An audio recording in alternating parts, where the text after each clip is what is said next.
अस्सलामुअलैकुम।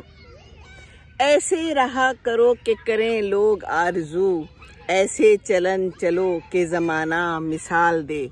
क्या हाल चाल है, खैरियत है जी। मैं यहाँ आई हूँ बेटे के पास, रफ़ीकी बेस शोर कोट में, और मैं एक जहाज़ के पास बैठ गई हूँ। नाश्ता करके इधर आ गई हूँ। बच्चे खेल रहे हैं ग्राउंड में, खूब शोर शराबा है, और ये है ज़िंदगी का शोर शराबा। अभी आया था मोहम्मद मेरे साथ, लेकिन अभी चला गया, और बस मैं यहाँ पर बैठी हुई हूँ। मैंने कहा चले जी कोई थोड़ी सी बातें कर लेते हैं। तो जनाब बातें क्या करनी है, ऐसे ही आजकल मैं आई हुई हूँ ना बच्चों के पास, तो कुछ इनकी आदत को ऑब्जर्व भी कर रही हूँ, और कुछ कोशिश कर रही हूँ कि इनको अच्छी बातें और अच्छी आदत बताऊँ। तो ऐसी आदत के बारे में मुझे ख्याल आ रहा था कि आदत जो है ना चेंज हो सकती है।